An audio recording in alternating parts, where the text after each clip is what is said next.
Welcome, everyone, to the Courageous Truth Podcast. As always, I am honored that you have chosen to spend a little bit of time with me today. As a reminder, the Courageous Truth Podcast exists to bring biblical clarity to the secular culture and to impart wisdom and to assist with the navigation between conflicting ideologies. The Courageous Truth Podcast, our heart is to equip and empower listeners to stand for truth regardless of the consequences, because truth requires courage. I'll say that over and over and over and over again.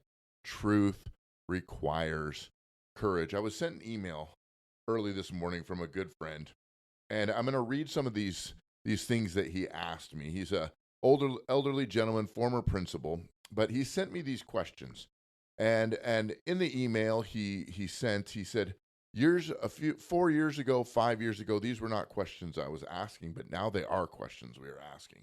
And I think they're important questions to realize that we are asking. Let me just read them here.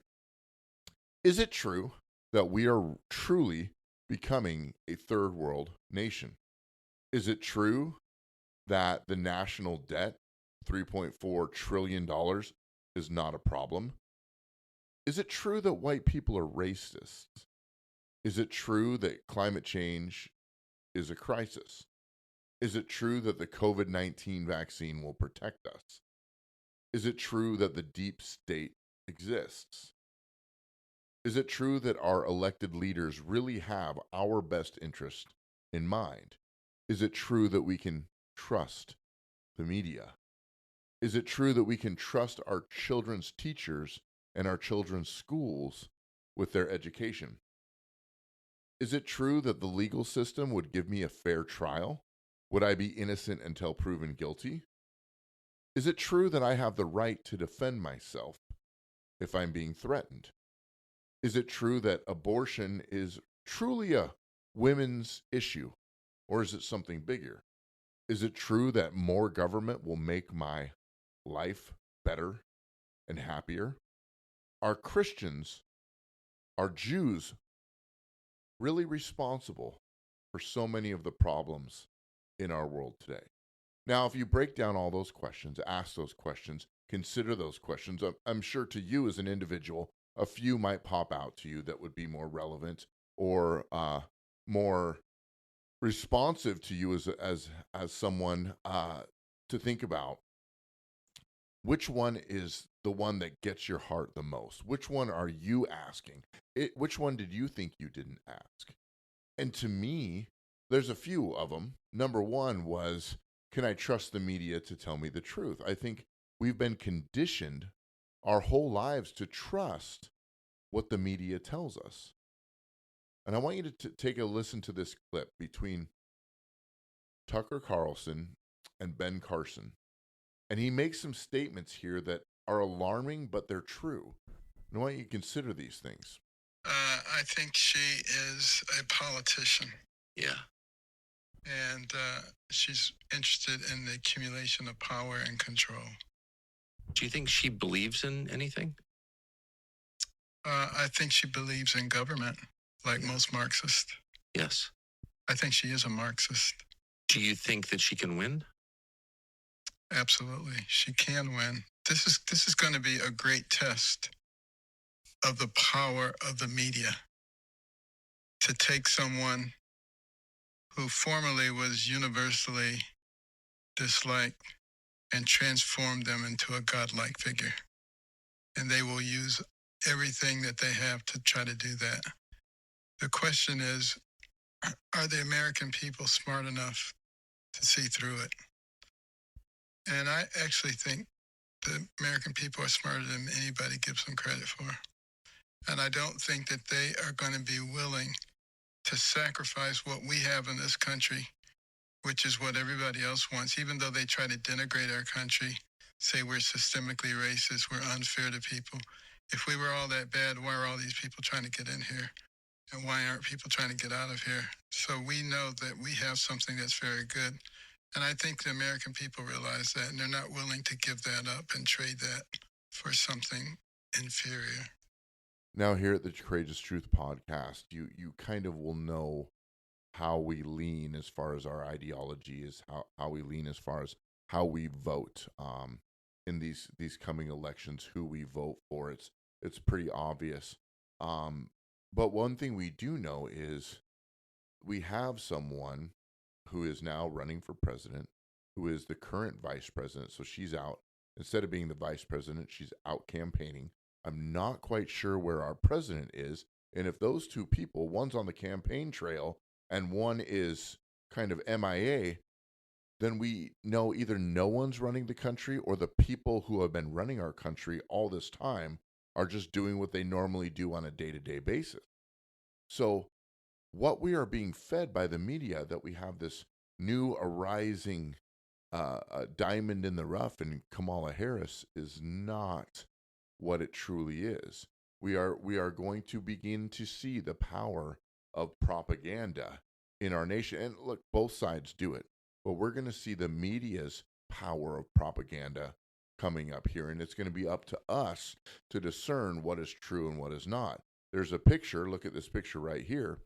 This is a picture, I believe, of Kamala Harris getting off an airplane to crowds of people. Now it's being debunked by citizenry that this is an AI generated picture, that those people aren't truly there. And it's mainly seen on the reflection off the airplane, that there's nobody behind him. All you see is the hangar and the reflection, and that it's just an AI generated overlay of the bottom of the picture. Now, while that's true or not, I tend to think that it is kind of generated, but we're going to begin to see the power of the propaganda media, and we're going to see how many people truly believe it because they want to believe it. If you look at the beginning of the credits that roll onto the Courageous Truth podcast, there is a quote right there that says people don't want to be. In fact, let me pull it up here. I don't have it. I'm so sorry. I'm going to pull it up. I know it's an awkward moment, but I want to read what it says. I have to pull it in here through my notes. It's by Friedrich Heidschick. It says people don't want to hear the truth because they don't want their illusions destroyed. That's Friedrich. You can see that in the very beginning of the rolling credits of this podcast right here, because they don't want their delusions destroyed. Okay, we have got to know what the truth is and not be fooled by anything else. Okay, as conservatives, their big attack on us, the left's big attack on us, is our presidential candidate. Okay, well, that's who we have.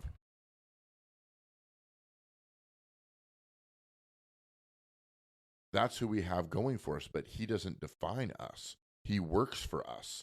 It is his job, okay, to conform to our ideology, to our way of life, because he is a public servant. And we can't figure that out because they've been pushing this word democracy. They're trying to change the language and say America's a democracy. We have to protect democracy. No, we are not. We are a republic where the people are in charge. We want to put a leader in place who is capable of doing all these things that he promises us he can do. And I'm going to pull up some of these campaign promises here in just a moment. But when we get ready to vote, and that's kind of where I'm trying to get at today, is when we get ready to vote, and we need to vote early, by the way, federally and locally. Here in Washington State, we need to gear up and get ready to vote. But we need to vote on four things, I believe. We need to vote on policy. We need to vote on promises. We need to vote on party. And we need to vote on ideology. One thing we don't need to vote on is personality. Okay? Policy. What regulations will be implemented if this candidate gets into place? We need to know those policies. Okay? And do they have a track record of implementing the policies that they say in their political career up until this point? Okay? And then promises. What do they say they're going to do? Do they have the integrity to do what they say they're going to do? Are they coming up with promises that they believe will benefit the people, their constituents, their voters, and then the people, that don't vote for them? Okay, like we have two presidential candidates. We need to look at them both. Okay, there's 50-50 chance that our guy isn't going to get in, or your guy's not going to get in. We need to know, and if that person gets in, guess what? They represent our nation, and we still need to hold them accountable. We still need to know what their policies are. We're not voting for God, we're voting for a political servant. And then we need to know the party. What are the party policies? What are the policy beliefs? Democrat, Republican, Independents. What do they believe? What is their key goals? What do they want to accomplish? Okay, the Republican and the Democrat parties are vastly different. If you go to their websites, they are vastly different. Okay, the Republican side will have a lot of ideological and practical policies and things they want to implement, some strategies. And you go to the Democrat Party, and it's just kind of a lot of feelings and how they want to include everybody, and a lot of emotional pandering is what the Democratic Party does. Go to their website. And then finally, ideology. And I think that this is the most important. I've said it a few times, I'll continue to say it. We're voting for ideology in our nation. We're voting for the person that's going to push forward an ideology. We have two vastly different presidential candidates as far as ideology goes. Okay, we have a Republican candidate who is pushing patriotic, normal family values, and then we have the progressive left who is pushing a lot of DEI, a lot of inclusion as far as LGBTQ goes. A lot of their uh, voting base is LGBTQ, is trans, and so they want to pander to them and to that way of life. Okay, well, that affects the rest of the nation. Okay, if we become a nation of transgender people, our nation's going to be very weak and very confused and very unstable in every area of our nation. So we have to vote for a strong ideology. And I want to take a moment and I want to read a couple of these campaign promises. Okay, and I'm going to let you decide what who wrote these campaign promises. It was one of the candidates. Number one is seal the border and stop migrant invasion. That's a good promise. Carry out the largest deportation operation in American history. That's also a great promise. Number three, end inflation and make America affordable again. I would love to see that. And it's not even inflation; just means the dollar's weakening. The dollar doesn't buy as much because it's been weakened and it's been broken because we print so much money and we send so much money overseas and we're so in debt that the dollar doesn't hold the value that it once did. Make America the dominant energy producer in the world by far. I believe we have the resources to do that, and we can be benevolent with that, and then we can also you know be economically sound with that. Large tax cuts for workers and no tax on tips. Okay, I've heard both parties say that. I think tips are a gift. What are we taxing those for? Are we that if we need to tax tips, what are we sending money to Ukraine for? Just a thought. Number seven, defend our Constitution, our Bill of Rights, our fundamental freedoms, including freedom of speech, freedom of religion, and the right to keep and bear arms. Both parties should agree with that. This should be a bipartisan promise. Number eight, prevent World War III. Good idea. Restore peace in Europe and in the Middle East, and build a great Iron Dome missile defense shield over our entire country, all made in America. Yeah, let's put Americans to work, making sure that we are the most secure nation on the face of the planet. Number nine, end the weaponization of government against the American people. This is true. This is a fact.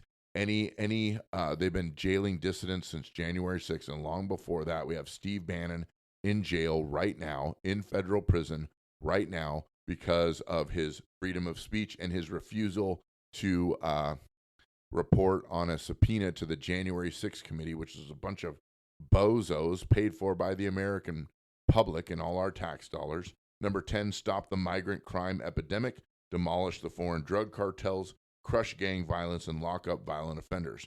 Why would we not want that? Rebuild our cities, including Washington, D.C., make them safe, clean, and beautiful again. I mean, yes, let's do that. We want beautiful cities. We want clean cities. We want safe cities. Why would we not want those? Strengthen and modernize our military, making it without question the strongest and most powerful in the world. One way we got to do that is we got to get rid of DEI, and we got to get good, solid training in there. My son just went through Marine Corps boot camp, and it was extremely tough and daunting, as it should be. Okay, we want to make men. We don't want to make weaklings. We want to make warriors. We don't want to make, uh, just people who are skating by. We want warriors defending our nation.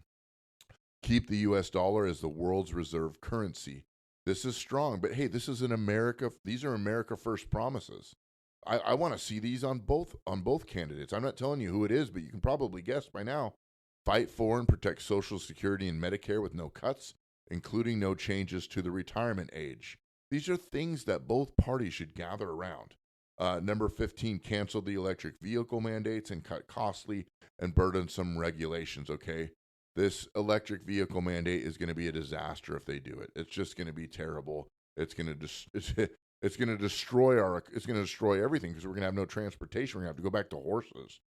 Number 16, federally cut funding for any school pushing critical race theory, radical gender ideology, and other inappropriate racial, sexual, or political content on our children. Let's teach them reading, writing, arithmetic. Let's get them excited about education, excited about the wonder of science and the beauty of our world. There's plenty of content that we could be teaching our children that have nothing to do with these things. Okay, let them learn it at the home or in different, I mean, they can have political classes, but they're weaving it into every subject, saying math is racist and all this nonsense. So that's a great one. Number 17, keep men out of women's sports. Duh. Number 18, deport pro-Hamas radicals and make our college campuses safe, patriotic again. Number 19, secure our elections, including same-day voting, voter identification, paper ballots, and proof of citizenship. Some people think that voting should be a national holiday. And I'll let you guys decide that. And then finally, unite our country by bringing in new and record levels of success. That's pretty general, but I do like the way that sounds. We are called, it says in the book of Jeremiah, that we are called to pray for the welfare and the success of the city and the nation that we live in. Our success is tied to our nation's success. We want our nation to be prosperous. America, although it's, I'm sure, not in biblical prophecy, is a gift from God. When you study the Constitution, the Declaration of Independence, it is laced with biblical principles and biblical ideas, and we want to maintain those things. The reason why we are a religiously free nation is because of the biblical principles that we were founded upon. Okay, people want to call us. They want to say we're trying to force our Christians to rise to political power. You know nothing about Christianity. Christianity is based on free will. Okay, if we have a national religion, it's not going to be Christianity. It's going to be something else, and it's going to be pushed on everyone. Okay, Muslim is a very actually, I'm going to edit that out. But these are the thoughts I want to leave us at. We've got to prepare our hearts to vote. We've got to get our friends and family to vote. Now, I'm not going to say which candidate those 20 promises were written by, but I think you can kind of guess who they're not written by. Okay, those are all great ideas to keep America. We don't want to lose our nation, and if you can't come back. Once they implement certain policies don't get repealed too often, and we need to stand by America's principles. This has got to be America first. And as Christians, as patriots, as believers, the time is now to begin to speak up and stand up around all these things and engage in conversation with them. Yeah, it's not going to be popular. People love the progressive because it offers something that doesn't exist. It's the hope of something fictitious. Okay, it's the hope of this utopia that we will never be able to achieve. It will not work. This side of eternity, the only utopia we will ever find will be in the kingdom of heaven, in the pure and perfect presence of God. Man cannot create utopia because we are broken and sinful. True utopia is the absence of sin. We will not find that here on earth. Until then, we've got to do the best job we can being led by the Spirit. And I believe being led by the Spirit in this political season is going to make or break America. And we have got to be bold. We cannot be silent any longer. The media is going to spew lies. They're going to spew lies. So we need to be even louder with the truth. We need to be even louder and more vocal with what really matters. Okay? There's so many people that are confused and they believe it because they don't have discernment, or they're just innocent and ignorant. We need to be loud and vocal with the truth. Okay? It says in the book of Matthew that the king, I believe it's the 11th chapter, the kingdom of heaven suffers violence, and the violence take it by force. There is a spiritual violence that we need to grab a hold of in order to bring the kingdom of God down to earth. So God bless you. Thank you all for tuning into this episode of the Courageous Truth Podcast. I look forward to seeing you next time right here. So God bless you. Continue to take a courageous stand for the truth, because remember, truth requires courage. And I will see you next time.